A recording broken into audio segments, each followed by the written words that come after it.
Bom dia. Vou apresentar hoje só a variação do índice de vendas e também obras mercado, que normalmente a gente apresenta todo mês, e em alguns meses existem algumas outras informações com índice de volume ou coisa desse tipo.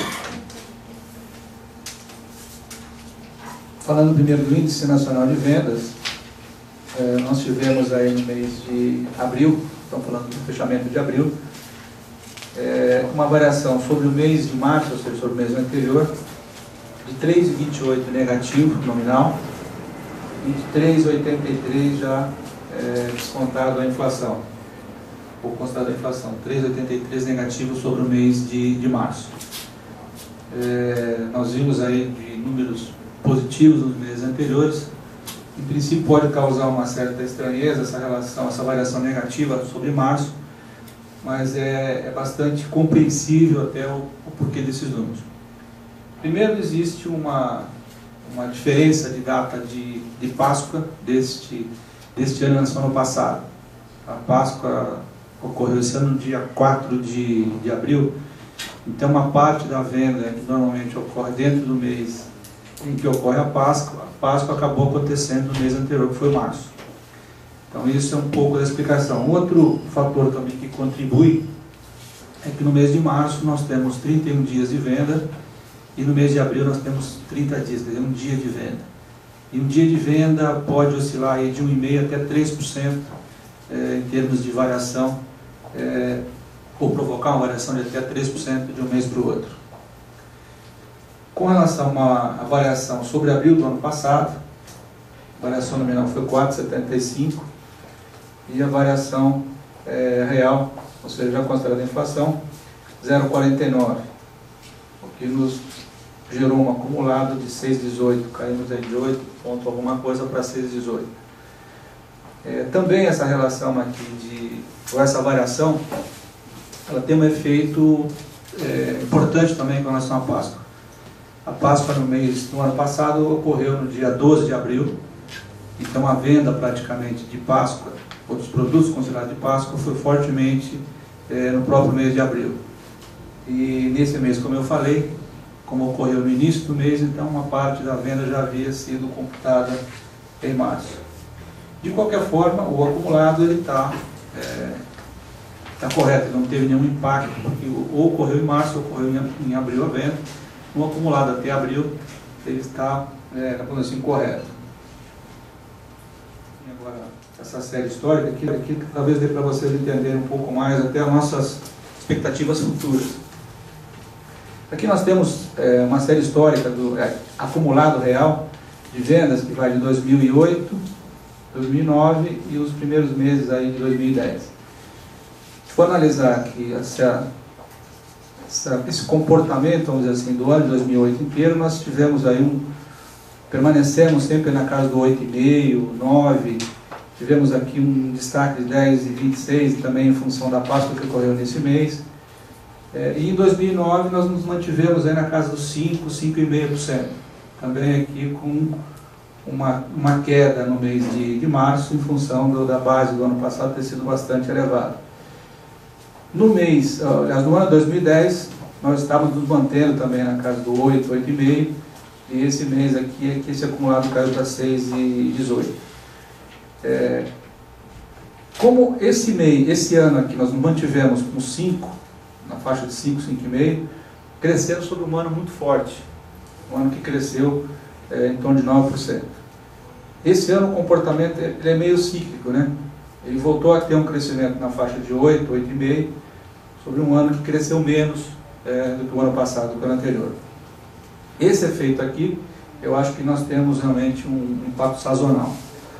E nós estamos estimando que esse número, esse índice de crescimento acumulado, ele permaneça nessa faixa aí de 8%, que era o número que o Sussuma havia já divulgado, acho que na reunião anterior, e não foi esse impacto do mês de abril que nos leva a atender ou a entender que essa tendência aí fique prejudicada.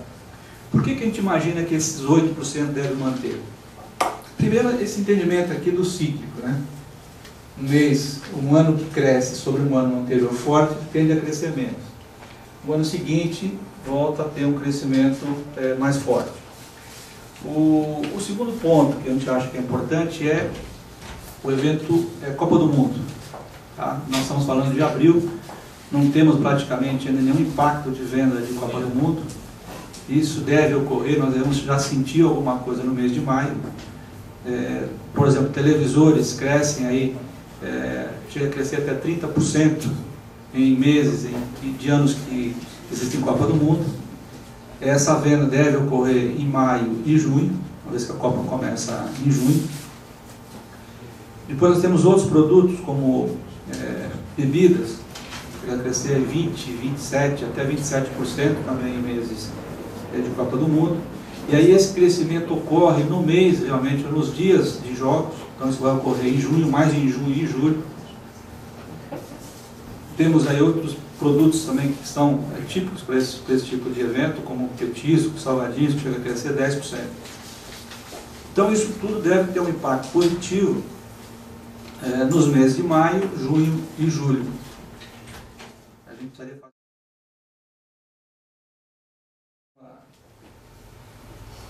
pós-mercado. Os preços cresceram, a cesta saiu de 2,74 para 2,79, ou seja, tem uma variação de 1,76. Analisando aí os 12 meses, abril sobre abril do ano passado, saiu de 2,58 para 2,79, cresceu 7,94. Aqui a gente destaca sempre as maiores, isso em relação ao mês anterior, eu vou comentar um pouquinho cada um deles, mas os principais maiores quedas foram os desinfetantes, com 3,65, sabão em pó 3,27 e o tomate 3,24. As maiores altas sobre o mês de março: batata 32, feijão 20 e a cebola 7,41.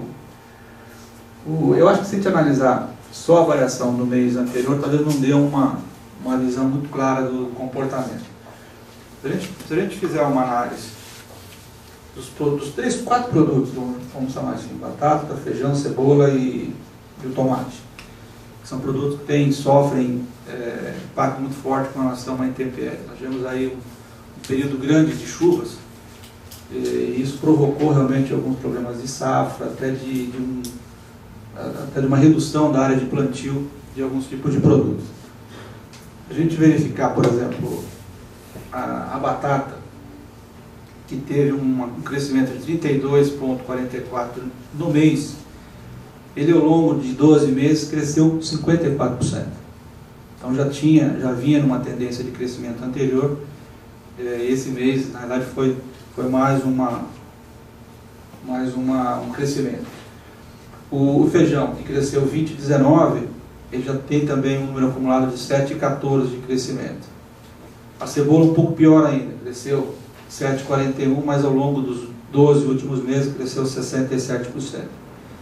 E o tomate, apesar de ter no mês de abril apresentado uma redução de 13,24, ele cresceu ao longo dos 12 meses 47%.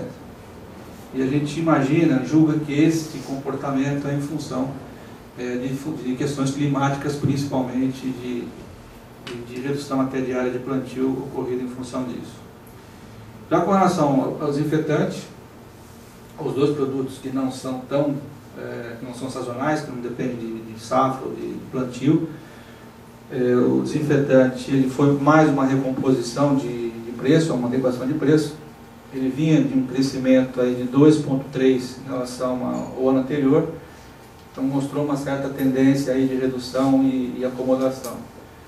E o sabão em pó não, o sabão em pó já vinha com uma queda de 2,30 no acumulado dos 12 meses e manteve. Aqui a gente julga que é realmente uma competição mais acirrada. Eu acho que existe uma competitividade muito alta com relação ao preço de sabão em pó. É um produto típico que as empresas usam aí como, vamos dizer assim, carro-chefe em promoções, e é um produto que tem uma visibilidade muito forte com relação a uma identificação de preço.